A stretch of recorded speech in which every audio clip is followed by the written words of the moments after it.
தொடர்பான கூடுதல் விவரங்களை சக்தி சரவணனிடம் கேட்கலாம். வணக்கம் சக்தி சரவணன், கூடுதல் தகவல்கள். வணக்கம் கிப்டி. சென்னையை அடுத்த திருவேற்காடு பகுதியில் அண்ணன் தம்பியான 2 சிறுவர்கள் குளத்தில் மூழ்கி உயிரிழந்த சம்பவம் பெரும் சோகத்தை ஏற்படுத்தியுள்ளது. சென்னை திருவேற்காடு அருகே உள்ள அயனம்பாக்கம் பொன்னியம்மன் நகர் பகுதியை சேர்ந்த தம்பதி தமீம் அன்சாரி மற்றும் வசந்தி. இவர்களுக்கு ரியாஸ் மற்றும் ரிஸ்வான் ஆகிய 2 குழந்தைகள் உள்ளனர். 5 வயது மற்றும் 3 வயதில் உள்ள இந்த குழந்தைகள் பெற்றோர் இருவரும் வேலைக்கு சென்ற நிலையில் வீட்டில் தனியாக இருந்துள்ளனர்.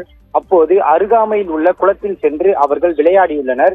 எதிர்பாராத விதமாக மழை பெய்ததால் குளத்தில் நீர் நிரம்பி அந்த தண்ணீரில் குழந்தைகள் தவறிந்து விட்டனர். இதனை அருகாமையில் விளையாடி கொண்டிருந்த சிறுவர்கள் சிலர் கண்டு உடனே 2 குழந்தைகளையும் மீட்டு அக்கம் பக்கத்தினரிடம் தெரிவித்துள்ளனர்.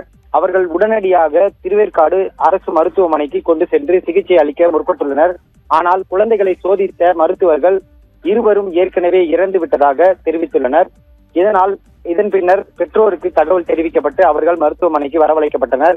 இருப்பினும் 2 குழந்தைகள் குளத்தில் மூழ்கி உயிரிழந்த சம்பவம் அப்பகுதியில் பெரும் சோகத்தை ஏற்படுத்தியுள்ளது.